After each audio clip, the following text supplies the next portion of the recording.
Hi. ഇന്ന് വൈകുന്നേരം ഞാൻ അപ്പത്തിന് അരയ്ക്കാൻ വേണ്ടിയിട്ട് അരി അരയ്ക്കാൻ എടുത്തേ കേട്ടോ. അന്നേരം എനിക്ക് പെട്ടെന്ന് എൻ്റെ മനസ്സിൽ തോന്നി, എൻ്റെ കൂട്ടുകാർ അപ്പത്തിന് എന്തൊക്കെ അരയ്ക്കുന്നത് എന്താണെന്നുള്ളതൊക്കെ നമുക്കൊന്ന് അറിയാം.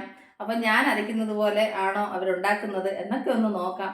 അപ്പം ഞാൻ എന്തൊക്കെയാണ് ചേർക്കുന്നതെന്നൊക്കെ എൻ്റെ കൂട്ടുകാർക്കൊന്ന് പറഞ്ഞു കൊടുക്കാം എന്നൊക്കെ വിചാരിച്ചിട്ട് ഞാനപ്പോൾ പെട്ടെന്നൊരു വീഡിയോ ചെയ്യാമെന്ന് വിചാരിച്ചു കേട്ടോ. അപ്പോൾ ഞാനൊരു 3 ഗ്ലാസ് അരി ഞാൻ കുതിർത്തായിരുന്നു. അപ്പോൾ അത് കഴുകി ക്ലീൻ ചെയ്ത് വെച്ചിട്ടുണ്ട്. ആദ്യം എന്നാ ചെയ്യണമെന്ന് വെച്ച് കഴിഞ്ഞാൽ ഞാൻ ഈ അരി സെപ്പറേറ്റ് ഇനി അരച്ച് മാറ്റും. അപ്പോൾ ഇതിലേക്ക് കുറേശ്ശെ ഇട്ടിട്ട് 2 പ്രാവശ്യം ഇടാനുള്ളതുണ്ട്. അപ്പോൾ 2 പ്രാവശ്യം ഇട്ട് ഇതൊന്ന് അരച്ച് മാറ്റാം. എനിക്ക് ആക്ച്വലി നേരത്തേക്കാണെങ്കിൽ അപ്പം ഉണ്ടാക്കാനായിട്ട് ഭയങ്കര ഇതായിരുന്നു. ഞാൻ എങ്ങനെയൊക്കെ അപ്പത്തിന് അരച്ച് വെച്ചാൽ അത് മാവ് പൊങ്ങി വരത്തേ ഇല്ലായിരുന്നു. കപ്പി കാച്ചി ഒഴിക്കുക എന്നൊക്കെ പറയും. അങ്ങനെയൊക്കെ സംഭവമൊക്കെ ചെയ്യുമായിരുന്നു. എന്തൊക്കെ ചെയ്താലും എനിക്ക് പണ്ടൊക്കെ ഞാൻ അപ്പം ഉണ്ടാക്കി കഴിഞ്ഞാൽ ശരിയാവത്തില്ലായിരുന്നു. അത് കഴിഞ്ഞാൽ പിന്നെ ഞാനൊന്ന് മാറ്റി പിടിച്ച് നോക്കി. അപ്പം ഞാൻ വിചാരിച്ചു ഈ കപ്പി കാച്ചിയൊക്കെ ഒഴിക്കുക അതൊക്കെ ഉണ്ടാക്കി കഴിഞ്ഞാൽ എങ്ങനെ ഉണ്ടാവും എന്ന് നോക്കാമെന്ന് വിചാരിച്ചിട്ട് ഞാൻ വേറെ രീതിയിലൊന്ന് ട്രൈ ചെയ്ത് നോക്കിയാണ്. ഇപ്പം നല്ല സോഫ്റ്റ് ആയിട്ടുള്ള സൂപ്പറായിട്ടുള്ള അപ്പം ഉണ്ടാക്കാൻ പറ്റുന്നുണ്ട്. ഞാൻ ഇങ്ങനെ അരയ്ക്കാൻ തുടങ്ങിയത് പിന്നെ കേട്ടോ. അപ്പം നോക്കാം നിങ്ങൾ ഏത് രീതിയിൽ എന്താ ഉണ്ടാക്കുന്നതെന്നുള്ളത് എനിക്കറിയത്തില്ല. അപ്പം ഞാൻ എന്തൊക്കെയാണ് ചെയ്യുന്നതെന്നുള്ളത് എൻ്റെ കൂട്ടുകാരോട് ഷെയർ ചെയ്ത് തരാം കേട്ടോ. അപ്പോൾ അതിനകത്ത് എന്തെങ്കിലുമൊക്കെ മാറ്റങ്ങളുണ്ടോ എന്തോന്നുള്ളത് നമുക്ക് നോക്കാമല്ലോ, അതിന് വേണ്ടിയിട്ടാണ്. അപ്പോൾ ഞാൻ ആദ്യം അരി ഒന്ന് അരച്ച് മാറ്റട്ടെ, അത് കഴിഞ്ഞിട്ട് ബാക്കിയുള്ള കാര്യം പറയാം. അപ്പോൾ ഞാൻ അരി അരച്ചെടുത്തു. ഞാൻ വിചാരിച്ച് 2 പ്രാവശ്യം അരയ്ക്കേണ്ടി വരുമെന്ന്. പക്ഷേങ്കിൽ എൻ്റെ ഈ ജാർ ഇച്ചിരി വലിയ ജാറായതുകൊണ്ട് എനിക്ക് ഒരുമിച്ച് അരയ്ക്കാൻ പറ്റി കേട്ടോ. ഈ ഒരു അളവിലാണ് ഞാൻ അരി അരച്ചെടുക്കുന്നത്. അത് കഴിഞ്ഞ് ഇനി ഇതിനകത്ത് എന്താ ചേർക്കേണ്ടതെന്ന് വെച്ചാൽ ഇത് ഇവിടെ ഇരിക്കട്ടെ. അത് കഴിഞ്ഞിട്ട് ഇതിനകത്ത് ചേർക്കേണ്ടുന്നത് ഈസ്റ്റ്. ഇത് ആക്ച്വലി എൻ്റെ കസിന് ഗൾഫിൽ നിന്ന് കൊണ്ടുതന്ന ഈസ്റ്റാണ് കേട്ടോ. പക്ഷേ ഈ ഈസ്റ്റ് നല്ല സംഭവമാണ് എന്ന് വിചാരിച്ച് ഇവിടെ മേടിക്കാൻ കിട്ടും, ഇവിടുന്ന് കിട്ടുന്നത് ഏറ്റവും നല്ലതാണ്. ഞാനിത് പറഞ്ഞപ്പോൾ അതങ്ങ് പറഞ്ഞതേ ഉള്ളൂ. ഓക്കെ, ഇത് എന്നാ ചെയ്യണമെന്ന് വെച്ചാൽ ഒരു 1/2 ടീസ്പൂണ്, ഓക്കെ കാണുന്നുണ്ട് എൻ്റെ കൂട്ടുകാർക്ക്, ഞാനൊരു 1/2 ടീസ്പൂണാണ് എടുത്തേക്കുന്നത്. ഇത് വന്നിട്ട് കുറച്ച് കരിക്കും വെള്ളമാണ്, അതിലേക്ക് അങ്ങ് ഇടും.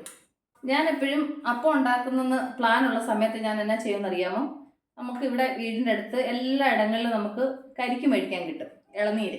ഓക്കെ, ഞാനത് മേടിക്കാൻ നേരത്ത് ഇളനീര് മേടിക്കാൻ ഒരു പാത്രം, അത് കഴിഞ്ഞിട്ട് ഇളനീരിനകത്തെ കായ് വരുമല്ലോ അത് ഇട്ടിട്ട് വരാൻ വേറൊരു പാത്രം കൊണ്ട് പോകും. അപ്പോൾ എന്നാ ചെയ്യും, ഇളനീര് സെപ്പറേറ്റ് ആ പാത്രത്തിൽ ഒഴിച്ച് മേടിച്ചിട്ട് ഇത് ഇങ്ങനെ പൊട്ടിച്ചിട്ട് ഇതും ഇങ്ങനെ മേടിച്ചുകൊണ്ട് വരും. അപ്പോൾ നമ്മളുടെ ഇവിടെ വന്നെന്നുണ്ടെങ്കിൽ ഈ ഉണക്കത്തേങ്ങ കൂടുതൽ കിട്ടുന്നത്, ഈ പച്ചത്തേങ്ങ കിട്ടൽ കുറവാണ് കേട്ടോ. അപ്പത്തിരിച്ച് പച്ചത്തേങ്ങ അരച്ച് കഴിഞ്ഞാൽ പ്രത്യേക ടേസ്റ്റാണ്.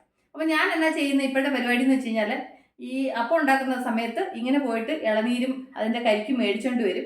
ഇത് മേടിച്ചുകൊണ്ട് വന്നിട്ട് അതിനകത്ത് നിന്ന് ഇളനീര് കുറച്ച് ഇതുപോലെ എടുത്ത് അതിനകത്ത് ഇച്ചിരി പഞ്ചസാരയും കൊണ്ടിടും കേട്ടോ. 1 ടീസ്പൂണ് പഞ്ചസാരയും കൊണ്ടിടാം. ഇത് പഞ്ചസാര കേട്ടോ, ഞാൻ ആക്ച്വലി ഇത് ബ്രൗൺ ഷുഗറാണ്, അതുകൊണ്ടാണ് ഈ കളർ കേട്ടോ. കണ്ടോ, ഇടയ്ക്കൊക്കെ ഞാനാണെങ്കിൽ എവിടെയെങ്കിലും പോകുന്ന സമയത്ത് ഈ പഞ്ചസാര കാണുകയാണെങ്കിൽ ഇതാണ് മേടിക്കുന്നത്, അല്ലെങ്കിലാണ് വൈറ്റ് മേടിക്കുന്നത്. ഇത് പക്ഷേങ്കിൽ വില കൂടുതലാണ്. 1/2 കിലോയ്ക്ക് ഏതാണ്ട് 80 റുപ്പീസ് അങ്ങനെ അങ്ങോട്ടാണ് ഇതിൻ്റെ റേറ്റ്. അപ്പം അന്ന് ഞാൻ മേടിച്ചത് 1 കിലോ മേടിച്ചതിനകത്ത് നിന്ന് കുറച്ച് ഇരുന്നതാണ്. ഓക്കെ, ഇതില്ലെന്നുണ്ടെങ്കിൽ മറ്റേ നോർമലായിട്ടുള്ള പഞ്ചസാര ഞാൻ യൂസ് ചെയ്യുന്നത്. ഇതിപ്പോൾ ഇത് ഉണ്ടായതുകൊണ്ട് ഇപ്പോൾ ഈ ബ്രൗൺ ഷുഗർ യൂസ് ചെയ്യുന്നു. അപ്പോൾ ഞാൻ ആ കരിക്കും വെള്ളത്തിനകത്ത് 1/2 ടീസ്പൂൺ ഈസ്റ്റും ഇട്ടു, അതുപോലെ തന്നെ ഇതിന് 1 ടീസ്പൂണ് പഞ്ചസാര ഇട്ടു. ഇതൊരു 5 മിനിറ്റ് ഇങ്ങനെ ഇരിക്കുമ്പോഴത്തേന്, 5 മിനിറ്റ് വേണ്ട, അപ്പോഴത്തേന് ഈസ്റ്റ് നന്നായിട്ടങ്ങ് മിക്സ് ആവും. ഓക്കെ, അപ്പോൾ അത് മിക്സ് ആവുന്ന നേരത്തിന് ഞാൻ എന്നാ ചെയ്യുന്നത് വെച്ച് കഴിഞ്ഞാൽ പിന്നെ ഈ കരിക്കില്ലേ ഇതിനെ ചെറിയ പീസായിട്ട് ഇതിലോട്ടൊന്ന് ഇടും, മുറിച്ചിടും. അങ്ങനെ ഇട്ട് കഴിഞ്ഞാൽ അരയാൻ പാടും, അതുകൊണ്ട് ഇങ്ങനെ ചെറുതായിട്ടൊന്ന് കട്ട് ചെയ്തിടും. അപ്പോൾ നമുക്ക് കരിക്കും വെള്ളം കുടിക്കാം, അപ്പത്തിന് എന്താ പറയുന്നത് കരിക്ക് അരയ്ക്കുകയും ചെയ്യും. ഓക്കെ, അതുകൊണ്ടാണ് ഞാൻ ഈ ട്രിക്ക് ഉപയോഗിക്കുന്നത്. ഇവിടെ പിന്നെ നമുക്ക് എവിടെ ചെന്നാലും ഇളനീര് മേടിക്കാൻ കിട്ടും, കരിക്ക് മേടിക്കാൻ കിട്ടും, അതുകൊണ്ട് പിന്നെ പ്രശ്നമില്ല. പിന്നെ അവരുടെ അടുത്ത് പറഞ്ഞു കഴിഞ്ഞാൽ അവരിങ്ങനെ പൊട്ടിച്ചിട്ട് നമുക്കിങ്ങനെ പാത്രത്തിലാക്കി തരും. പിന്നെ വീട്ടിൽ കൊണ്ടുവന്ന് ആരെയും കൊണ്ടുവെക്കും, പൊട്ടിക്കാനും മുറിക്കുകയൊക്കെ വേണ്ടായോ. ഇതാകുമ്പം ഈസി ആയിട്ട് കാര്യങ്ങൾ നടക്കും. ഓക്കെ, എന്നിട്ട് ഇതിൻ്റെ കൂടെ കുറച്ച് ചോറ്, ഞാൻ ഒരു 3 ഗ്ലാസ് അരി എടുത്തായിരുന്നു. 3 ഗ്ലാസ് അരിക്ക് ഞാൻ എൻ്റെ കൈക്ക് ഒരു 2 പിടി ചോറ്, ഒരു നണി ചോറോടുണ്ട്, അത് തുടങ്ങിയിട്ടെ. ഓക്കെ, എന്നിട്ട് നമ്മളിപ്പം ആ ഈസ്റ്റ് ഇട്ട് വെച്ചില്ലേ, അത് നന്നായിട്ട് മിക്സ് ആയിട്ടുണ്ട്. ഞാൻ ഇതിനകത്ത് ഒഴിച്ച് കാണിക്കാം. അപ്പം നമുക്കിതിലേക്ക് ഇതങ്ങ് ഒഴിച്ചു കൊടുക്കാം. എൻ്റെ കളർ മാറിയതുണ്ടോ? ഇട്ടേക്കുന്ന ആ ബ്രൗൺ ഷുഗറും പിന്നെ ഈസ്റ്റിൻ്റെ എല്ലാത്തിനും കൂടെ കളറാണ്.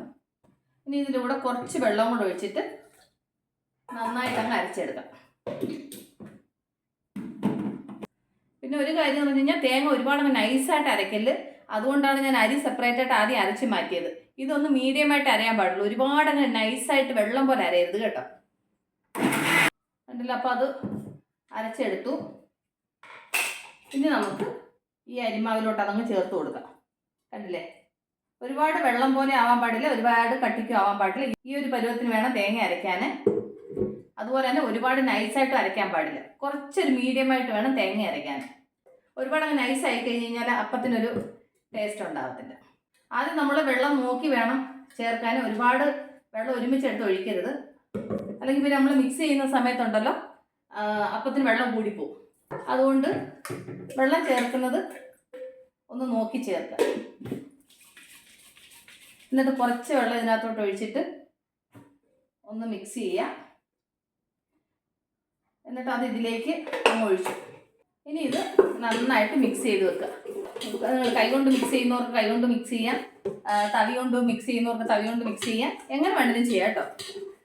പിന്നെന്ന് വെച്ച് കഴിഞ്ഞാൽ ഈ മാവ് നമ്മൾ മിക്സ് ചെയ്ത് വെക്കുമ്പോൾ ഇച്ചിരി വലിയ പാത്രത്തിൽ മിക്സ് ചെയ്ത് വെക്കണം. കാരണം വെച്ച് കഴിഞ്ഞാൽ നമ്മൾ ഇതിനകത്ത് ഈസ്റ്റ് ചേർക്കുന്നതുകൊണ്ട് മാവ് നന്നായിട്ട് പൊങ്ങി വരും.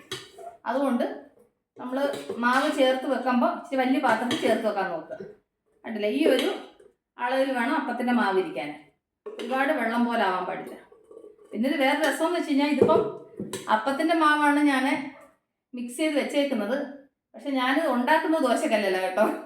കാരണം വെച്ച് കഴിഞ്ഞാൽ കൊണ്ട് എൻ്റെ വീട്ടിലാണെന്നുണ്ടെങ്കിൽ എൻ്റെ ചെറിയ മകൻ ഈ അപ്പച്ചട്ടിക്കകത്ത് ഉണ്ടാക്കത്തില്ലേ, അതിഷ്ടമല്ല. അവനിങ്ങനെ ദോശ പോലെ ഇരിക്കണം. അതുകൊണ്ട് പിന്നെ ഒരു പ്രാവശ്യം എൻ്റെ അപ്പച്ചട്ടി കേടായി പോയപ്പം പിന്നെ ഞാൻ മേടിക്കാൻ പോയില്ല. കാരണം വെച്ചാൽ അത് മേടിച്ചിട്ടും അവൻ അതിനകത്ത് ഉണ്ടാക്കി കഴിഞ്ഞാൽ കഴിക്കത്തില്ല. പിന്നെ എന്തിനാ? അപ്പം പിന്നെ ദോശക്കല്ലുണ്ടല്ലോ എന്ന് വിചാരിച്ചിട്ട് ഞാൻ അപ്പം ഉണ്ടാക്കുന്ന ദോശ ഉണ്ടാക്കുന്ന എല്ലാം ദോശക്കല്ലിനകത്താണ്. അപ്പച്ചട്ടിയിൽ ഉണ്ടാക്കുന്ന സമയത്ത് അതിന് ആ ഒരു ഷേപ്പും കാര്യങ്ങളും ഒക്കെ ഉണ്ടാവും. ഇത് പിന്നെ ദോശയുടെ കണക്കി ഇരിക്കും. ഓക്കെ, അപ്പം നാളത്തെ ബ്രേക്ക്ഫാസ്റ്റ് അപ്പമാണ്. അപ്പത്തിൻ്റെ കൂടെ മുട്ട പപ്പാസ് അല്ലല്ലോ, മുട്ട മപ്പാസ് അല്ലേ? അന്നെന്തോ പറഞ്ഞിട്ട് തെറ്റിയിട്ട് നമ്മുടെ നാട്ടിലൊക്കെ സത്യം പറഞ്ഞ പപ്പാസ് എന്നാണ് പറയുന്നത് കേട്ടോ. അതെങ്ങനെ അത് മപ്പാസ് എന്ന് പറയുന്നത് എനിക്ക് അറിയത്തില്ല. ഓക്കെ, ഇപ്പം എല്ലാവരും പറയുന്നത് മപ്പാസ് എന്നാ. ഓക്കെ, അതുകൊണ്ട് നാളെ ഇതിന് കറി മുട്ട മപ്പാസ് ഉണ്ടാക്കണമെന്ന് വിചാരിക്കുന്നു. അപ്പോൾ നാളത്തെ വ്ലോഗിൽ അതെല്ലാം കാണാം നമുക്ക്. അപ്പോൾ ഇന്നത്തെ വീഡിയോ ഇതേ ഉള്ളൂ. ഞാൻ ഈ അപ്പത്തിന് എങ്ങനെ അരയ്ക്കുന്നത്, എന്താ ഏതാ ചേർക്കുന്ന സാധനങ്ങൾ എന്തൊക്കെയാണെന്നൊക്കെ അറിയാത്തവർക്ക് ഉപകാരപ്പെടുമല്ലോ എന്ന് വിചാരിച്ചിട്ട് ഞാൻ ചെയ്തതാണ് കേട്ടോ. അപ്പോൾ ഇത്രയേ ഉള്ളൂ. ഉപ്പ് ഞാൻ രാവിലെ ചേർക്കത്തുള്ളൂ. അപ്പോൾ ഇനി ഇത് അങ്ങ് അടച്ചു വെക്കും. അപ്പോൾ നാളെ രാവിലെ നമുക്ക് അപ്പം ഉണ്ടാക്കാം. ഓക്കെ, അപ്പോൾ എൻ്റെ കൂട്ടുകാർക്ക് ഞാൻ നിങ്ങളായിട്ട് ഷെയർ ചെയ്ത് ചെറിയൊരു ഇൻഫർമേഷൻ നിങ്ങൾക്ക് എല്ലാവർക്കും ഇഷ്ടപ്പെട്ടാണെന്ന് വിശ്വസിക്കുന്നു. അപ്പോൾ നമ്മൾ അടുത്ത വീഡിയോ ആയിട്ട് വീണ്ടും കാണുന്നവരെ ടേക്ക് കെയർ, ബൈ.